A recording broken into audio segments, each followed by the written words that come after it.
우린 종종 자기중심적으로 생각할 때가 있습니다.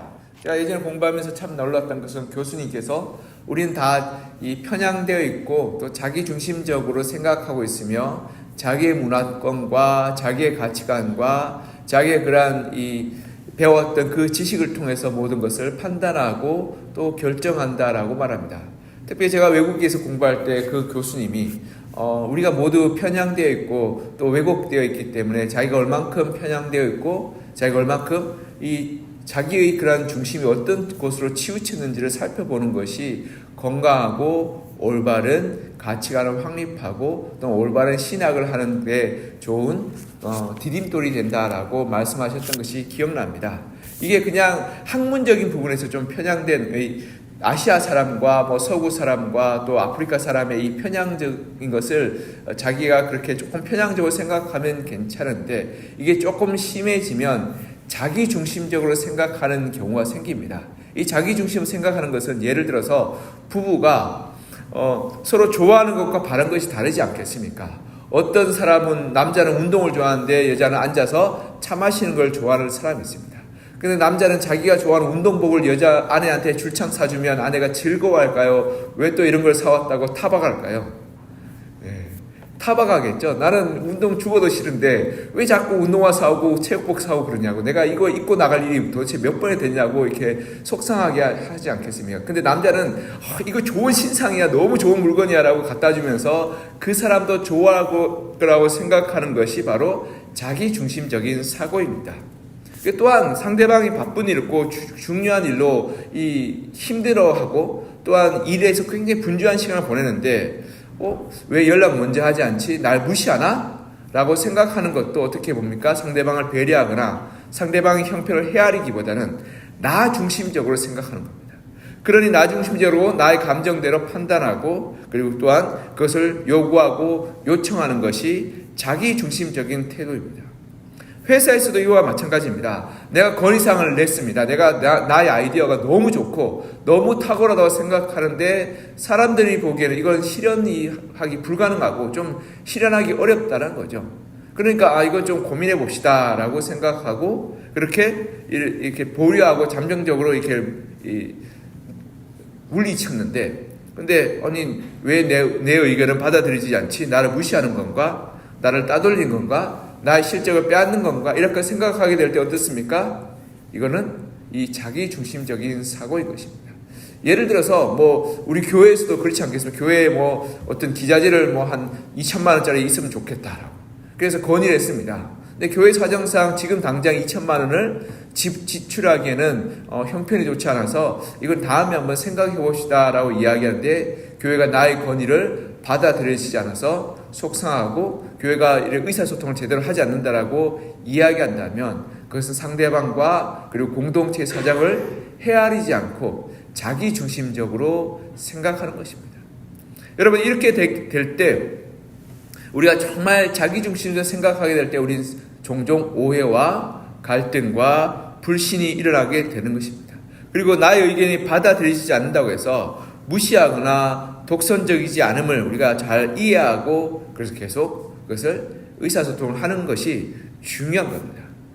이렇게 자기중심적인 태도는 모든 상황과 모든 문제를 자기중심적으로 해결합니다. 나의 이익이 되느냐, 나의 감정에 만족이 되느냐, 그리고 또한 내가 높아지느냐. 근데 이렇게 될 때 상대방의 의중과 상대방의 감정과 상대방의 형편을 살피기보다는 모든 것이 나 중심적으로 돌아가고 결정되고 그리고 이루어져야지 내 마음이 기쁘고 즐겁고 행복하다라고 생각하는 것이 바로 자기중심적인 태도인 것입니다. 이는 내 생각이 곧 진실이고 남도 그렇게 생각할 것이라는 전제가 깔려있는 생각인 것입니다.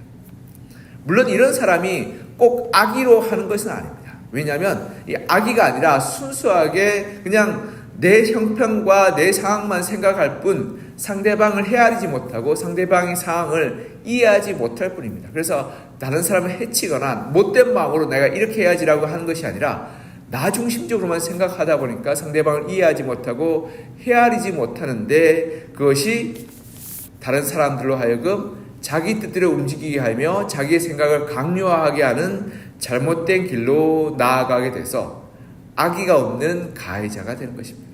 즉, 왜 내 뜻대로 안 움직이냐, 왜 내 마음대로 행하지 않냐라고 그를 요구해서 내가 그 사람을 이해하지 못하니까 나는 악의는 없는데 그 사람을 강압하고 그 사람을 내 뜻대로 조종하며 움직이게 하는 가해자가 되게 되는 것입니다.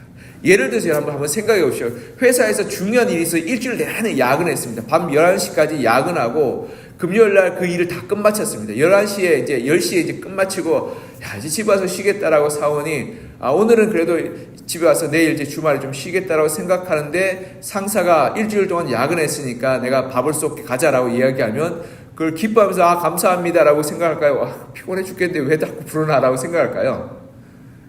물론 건강하고 혈기가 넘치는 사원이면 감사합니다. 밥도 말고 술도 사십시오라고 하면서 2차, 3차까지 달릴 수 있는 사람도 있을 겁니다. 그러나 대부분의 사람들 밤 11시까지 야근하고 일주일 내내 아침에 일찍 일어나서 몇 시간 못 자고 한 대여섯 시간 자고 나와서 일하고 일주일 내내 보냈다면 밥 한 끼 먹는 것보다 집에 가서 쉬는 것이 더 좋지 않겠습니까? 만약에 식사를 산다면 그 다음 주에 시간이 있을 때 점심때나 일찍 퇴근할 때 한 6시나 그쯤 퇴근할 때 우리가 그러면 이번에 한번 수고했으니까 밥 한번 먹자라고 이야기하는 것이 올바른 건데 그 상사는 상대방의 형편과 기분과 처지를 헤아리지 못하고 자기가 생각하는 대로 자기가 편한 대로 요구하는 것이 바로 이 악이 없는 가해자가 되는 것입니다. 그리고 어떤 사람이 이렇습니다. 내가 정말 마음속에 꼭꼭 숨기고 싶은 이 부끄러운 기억들과 과거들이 있습니다. 그런데 그러한 과거들을 이 상대방의 그러한 이 숨기고 싶은 이야기가 있는데 마치 이 대화의 그러한 안주거리로 그리고 대화의 그러한 분위기를 돋우려고 다른 사람의 이야기를 자꾸 꺼내는 거죠. 그러니까 그 사람은 어떻겠습니까? 나의 이야기를 내가 아니라 다른 사람이 이 이야기 재미거리를 이야기하니까 그 자리가 고통스럽고 힘들고 불편하게 되는 것입니다. 그렇게 될 때 우리는 악이 없는 가해자가 돼서 남을 해치는 사람이 되는 것입니다. 근데 이러한 자기중심적인 사람이 오늘 본문에도 등장합니다. 이 아도니아라는 사람인데요. 우리가 너무 지금 열왕기상 1장을 통해서 아도니아와 솔로몬의 이야기를 우리가 살펴보고 있습니다. 아도니아는 어떠한 이상을 위해서 그리고 대업을 위해서 이 왕이 되는 사람이 아닙니다. 가만히 읽어보면 그는 이 압살롬처럼요 치밀하게 왕위를 준비해서 이 왕위에 오르지 않습니다. 이 압살롬 한번 생각해 보십시오. 그는 아버지를 미워합니다. 형을 증오하고 암논을 증오하고 그 암논을 그냥 내버려두고 용서하였던 아버지를 미워합니다. 그래서 압살롬은 어떻게 하냐면 수년간 몇 년간 자기 아버지의 왕권을 빼앗기 위해서 준비합니다. 그래서 아버지의 그런 마음을 좋아하는 그 사람들, 이스라엘 백성들이 다윗 왕을 좋아하니까 그 이스라엘 백성들의 마음을 훔치고자 이 예루살렘 문 앞에서 이스라엘 사람들에게 속이고 그들에게 은혜를 베풀어서 그들의 마음을 자기 것으로 만듭니다. 그리고 아버지의 용사들을 다 자기 사람으로 불러들이고 결국 아버지의 군대들까지 포섭한 다음에 반란을 일으켜서 아버지의 자리를 왕자를 빼앗게 되죠. 그리고 거의 성공할 뻔합니다. 예루살렘 성을 빼앗고 그 왕제에 올라서 그리고 그곳을 다스리게 되었던 것이 우리가 압살롬의 이야기임을 알 수 있습니다. 그는 이 철저하게 왕자를 빼앗기 위해서 준비했고 노력했고 계략을 꾸몄던 사람입니다. 그런데요, 아도니아는 압살롬과 비교해서 너무나 어이없이 쉽게 하루아침에 이 일일천하로 무너지게 되는 것을 보게 됩니다. 그 이유가 아도니아의 자기중심적인 이 생각에 기이합니다. 아도니아는 악의는 없지만 자기중심적으로 생각했기 때문에 그가 무너지게 됩니다. 열왕기상 1장 6절을 보면 우리가 앞부분인데 6절을 보면 이렇게 아도니아에 대해서 기록하고 있습니다. 그는 압살롬 다음에 태어난 자요 용모가 심히 준수한 자라. 그의 아버지가 내가 어찌하여 그리하였느냐고 하는 말로 한 번도 그를 섭섭하게 한 일이 없었더라. 아멘. 여기 보면 이 아도니아 왕자로 태어나 귀하게 자랐습니다. 아마 그의 측근과 신하들이 그를 극진하게 모시고 그가 바라는 것을 웬만하면 다 들어줬을 겁니다. 그리고 그를 유일하게 꾸짖고 훈계하고 가르칠 수 있는 아버지 다윗은 자기 일에 너무나 바쁘고 또한 가족들을 사랑하는 마음으로 한 번도 그를 꾸짖거나 훈계하거나 바로잡지 않았습니다. 그래서 6절에 보면 내가 어찌하여 그리하였냐라고 하는 말로 한 번도 그를 섭섭하게 한 일이 없다라고 기록하고 있습니다. 그래서 그의 평생에 그가 꾸짖음 받은 적이 없으니까 그는 스스로 생각하기를 내가 생각하고 내가 바라고 내가 원하는 것은 다 자연스럽게 될 것이라고 생각했던 것입니다. 이렇게 자기중심적으로 생각하게 되었던 거죠. 그래서 아도니아는 이러한 사람들의 지지와 칭찬과 인정 그리고 아버지의 그러한 방관 속에서 자라나서 다 사람들이 자기를 좋아해주고 모든 사람이 자기를 지지해주며 그리고 모든 사람이 자기를 인정해 줄 것이라고 생각했던 것 같습니다. 근데 외모도 출중하고 능력도 있었던 것 같습니다. 그래서 사람들이 인정해주고 할 때마다 칭찬해주고 와, 왕자님 너무 잘생겼습니다. 왕자님 사람들 너무 좋아합니다. 그래서 사람들이 갈 때마다 좋아해주니까 그러니까 그가 스스로 생각하기를 나는 참 괜찮은 사람이야. 나는 스스로 모든 사람이 나를 좋아해 줄 거야 라는 그러한 착각 속에 빠졌던 것 같습니다. 그래서 이 사실을 어떻게 알 수 있냐면 아비아달의 아들 요나단을 맞이하는 그의 말에서 우리가 그 사실을 깊이 있게 발견할 수 있습니다. 우리 42절 다시 한번 같이 한번 읽어볼까요? 42절 시작. 말할 때 제사장 아비아달의 아들 요나단이 오는지라 아도니아가 이르되 들어오라 너는 용사라 아름다운 소식을 가져오는도다. 아멘. 아도니아는 자신을 지지하는 사람들 이스라엘 군대의 최고 사령관 요압과 최고의 제사장 아비아달이 함께하므로 이제 자기 자신이 왕의 자리에 오르는 것을 모든 사람이 인정하고 지지할 것이라고 생각했던 것 같습니다. 그래서 그는 예루살렘에 소동이 일어나고 나팔 소리가 불며 함성이 들릴 때 그 소식을 이상하게 생각하거나 경계하거나 나쁜 소식이라 생각하지 않고 좋은 소식이라 생각했던 것 같습니다. 여러분 일반적으로 이 소리가 들리고 막 폭발 소리가 나고 막 소동이 일어나면 여러분 어떤 마음이 들까요? 어이 큰일 났구나 라는 마음이 들지 않겠습니까? 근데 아도니아는 왜 소리가 나지? 라고 생각하면서 좋은 소식이라고 생각했던 이 자기중심적인 생각이 있습니다. 시끄러운 소리가 일어나고요. 그리고 그 아비아달의 아들 요나단이 이렇게 굳은 얼굴로 이 문을 열고 들어옵니다. 그 자기가 잔치를 벌이고 있는 집에 문을 열고 들어오면서 굳은 얼굴 들어오니까 아도니아가 어떻게 말합니까? 보통 분위기를 있는 사람은 어떻습니까? 이 요나단이 굳은 얼굴로 돌아오면 야 무슨 큰일이 났냐? 이렇게 어려운 일이 있냐라고 묻지 않았겠습니까? 오늘 보면 42절에 보면 너는 좋은 용사라. 그래서 좋은 소식을 가져온다라고. 넌 용사이기 때문에 나의 힘이 되는 사람이기 때문에 넌 늘 좋은 소식만을 가져오는 사람이라라고 이야기하며 그가 좋은 소식을 가져올 것이라는 그런 잘못된 낙관론과 자기중심적인 생각을 하고 있는 것을 보여주고 있는 것입니다. 즉 그의 상황과 형편과 그리고 그의 그런 얼굴의 표정을 읽지도 않고 그냥 그 사람이 내 편에 섰기 때문에 너는 무조건 좋은 소식 가져올 거야 라고 생각하는 그런 정말 자기중심적인 편향된 사고를 하고 있는 사람인 거죠. 얼마나 불합리하게 생각하는지를 보여줍니다. 불행히도 이 요나단은요, 아비아달의 요나단은 이러한 자기중심적인 생각을 깨트리는 그러한 소식을 전합니다. 43절에 보면 이렇게 말씀하고 있습니다. 우리 43절 이어서 말씀 읽어보겠습니다. 시작. 요나단이 아도니아에게 대답하여 이르되 과연 우리 주 다윗 왕이 솔로몬을 왕으로 삼으셨나이다. 아멘. 여기 그가 들어와서 이렇게 말하죠. 솔로몬을 하나님께서 그리고 다윗 왕이 왕으로 삼았습니다. 과연이라고 말하며 정말로 삼았습니다 말하며 강조하고 있습니다. 아도니아는 이 사실에 충격을 받습니다. 왜냐하면 여러분 한번 생각해 보십시오. 그는 이 자기중심적인 생각이 있던 거죠. 자기가 그래서 이 최고 군대 장관이었던 요압이 자기를 지지하고 최고의 제사장이었던 아비아달이 자기를 지지함으로 말미암아 시간이 지나면 예루살렘의 모든 사람이 자기에게 찾아와서 왕으로 세우며 자기를 이끌고 왕자로 데리고 갈 것이라고 생각했던 것 같습니다. 그러한 정말 이 낙관적이고 어린아이와 같은 마음으로 에누로겔 근처에서 잔치를 벌이고 있었고 곧 이제 올라가서 왕제에 오를 것이라고 생각하게 되었던 것입니다. 그리고 이렇게 자기중심적인 생각, 낙관적인 생각이 어디에 또 드러나냐면 이렇게 솔로몬이 왕으로 오르고 나면 일반적으로 왕으로 오르기 위해서 치밀하게 준비하고 계획하고 그리고 꾸몄던 사람은 자기의 군대, 자기를 지지하는 군대를 모집해서 아마 솔로몬과 전투를 벌이든지 싸움을 했을 것입니다. 압살롬이 그렇게 했죠. 자기를 신뢰하는 군대들을 모아서 다윗 왕과 전투를 벌이고 왕자를 차지했던 것입니다. 그런데 아도니아는 이 솔로몬이 왕이 됐다는 소식을 듣자마자 어떻게 하냐면 그 자리에서 도망칩니다.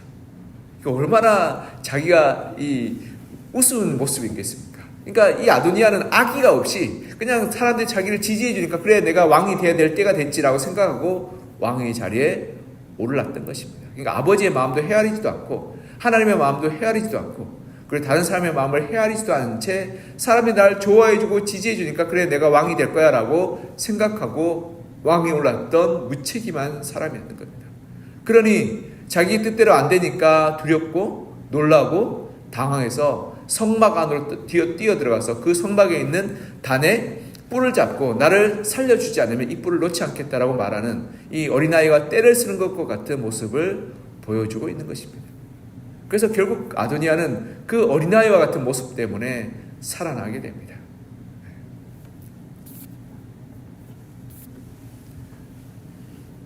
여러분 이러한 모습들을 보면 우리가 정말 자기중심적인 사람이 얼마나 큰 문제를 일으키는지를 우리는 볼 수 있습니다.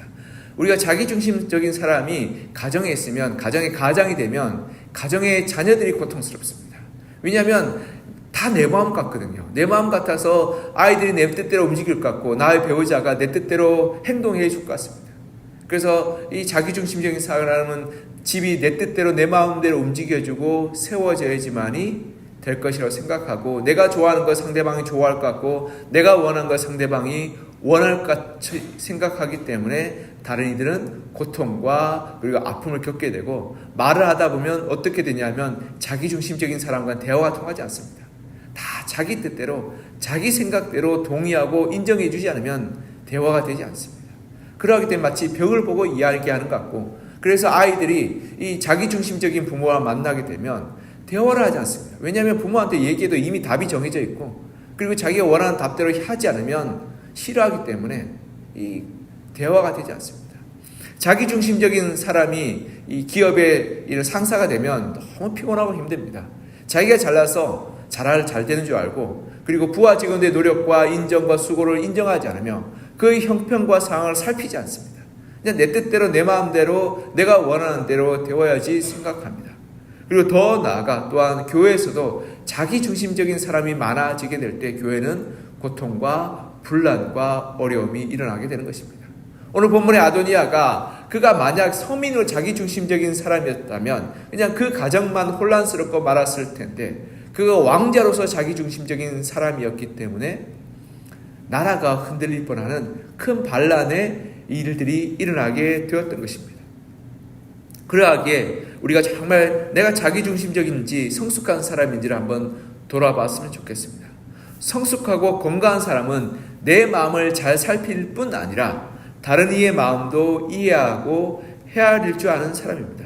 그래서 그의 사정과 그의 형편을 이해하고 그리고 그 가운데 올바른 판단과 결정을 내릴 수 있는 사람이 바로 성숙하고 온전한 사람인 것입니다.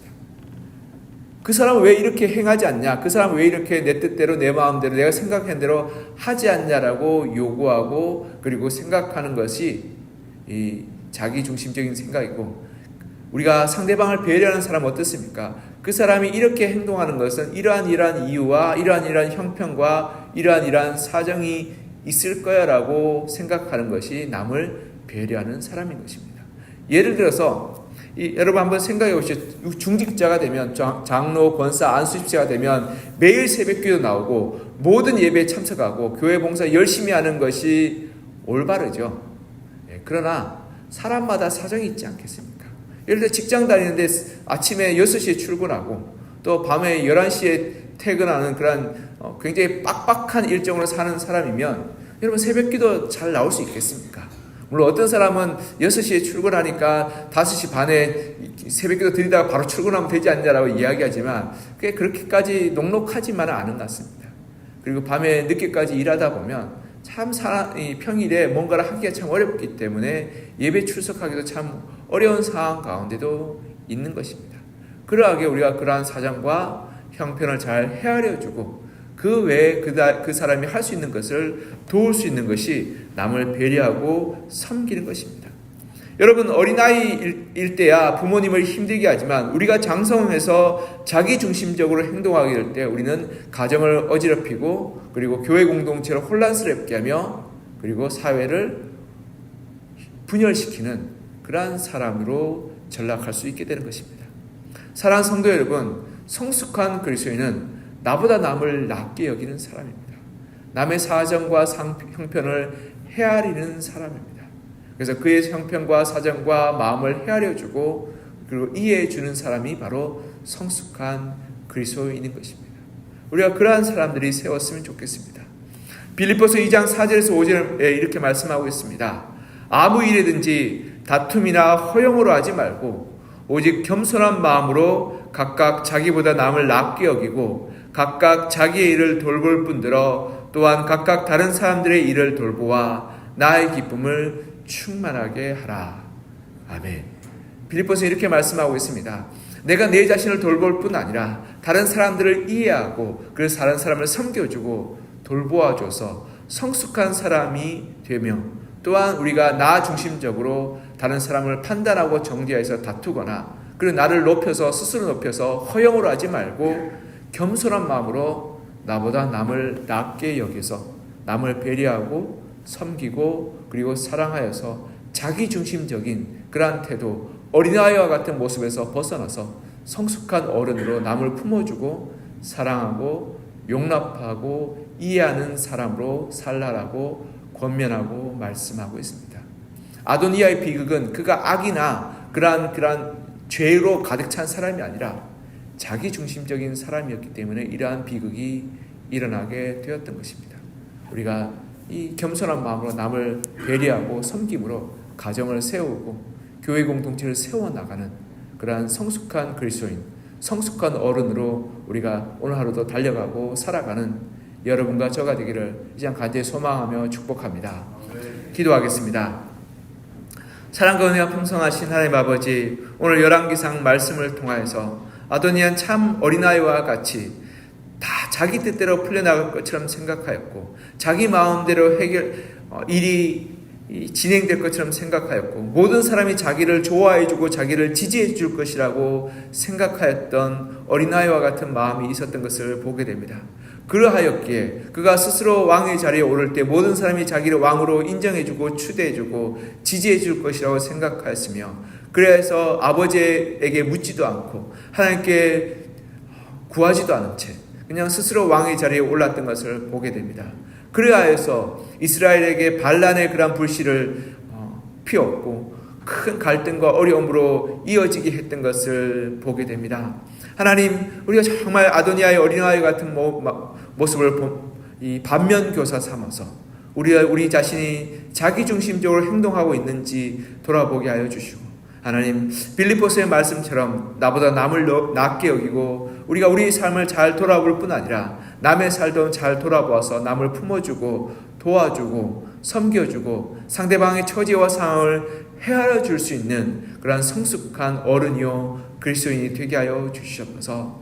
하나님, 우리 가정 가운데서 우리의 배우자와 우리의 자녀들과 우리의 부모님의 그러한 사정과 형편들을 잘 헤아려 줄 수 있는 그러한 성숙한 마음이 되게 하여 주시고 그들의 아픔과 그들의 고민과 그들의 그런 어려움들을 우리가 잘 살피게 하여 주셔서 만지게 하여 주시고 그리고 그들의 마음을 잘 섬겨서 우리가 건강한 가정을 세워나가게 도와주시옵소서. 또 우리 교회 공동체에서도 내가 바라고 내가 원하고 나 중심적으로 움직이는 것을 기대하는 것이 아니라 우리가 교회 구성원들 한 명 한 명의 형편과 사정과 삶을 잘 헤아리고 돌아보아 그들을 섬기고 사랑하고 그리고 그들을 배려하고 그들을 존중히 여겨서 우리 건강한 교회 공동체를 세워나갈 수 있는 성숙한 어른이요 그리스도인들 우리가 서나가게 도와주시옵소서. 그래서 우리가 다른 이들을 배려하고 다른 이들을 나보다 낮게 여기며 다른 이들의 의견과 생각과 삶을 존중하고 말미암아서 우리 교회가 날마다 하나 되게 하여 주시며 다툼과 분쟁과 갈등이 떠나가게 하여 주시고 서로 섬기고 배려하고 품어주는 말미암아 우리 가운데 연약하고 어린 사람들도 와서 쉼을 얻고 위로받을 수 있는 건강한 공동체가 되게 하여 주시옵소서. 우리 직장 가운데서도 다른 이들을 배려하고 다른 이들의 그러한 사정과 형편과 상황을 헤아리고 이해하여서 그들이 정말 원하고 바라는 것이 무엇인지 우리가 잘 살피게 하여 주시고 그런 말미암아서 우리 일터에서도 좋은 동력과 좋은 팀워크로 건강한 일터를 만들어갈 수 있도록 우리에게 지혜와 능력을 허락하여 주시옵소서. 하나님, 우리가 바라옵기는 이렇게 우리가 정말 성숙한 마음으로 공동체를 세우게 하여 주시고 가정을 세우고 일터를 세우고 교회를 세워서 하나님 기뻐하신 거룩한 그리스도인의 삶을 살아가게 도와주옵소서. 오늘 하루의 삶 가운데 주께서 함께 해주시며 특별히 이 새벽에 주님 앞에 기도하며 부르짖을 때 기도하는 응답하시고 역사하여 주셔서 큰 위로와 하나님의 만져주심과 그리고 하나님의 능력 주심으로 힘을 얻고 돌아가는 귀하고 복된 기도의 자리가 되게 하여 주시옵소서. 주의 은혜와 돌보심을 간절히 사모하며 살아계신 예수 그리스도 이름으로 기도합니다. 아멘.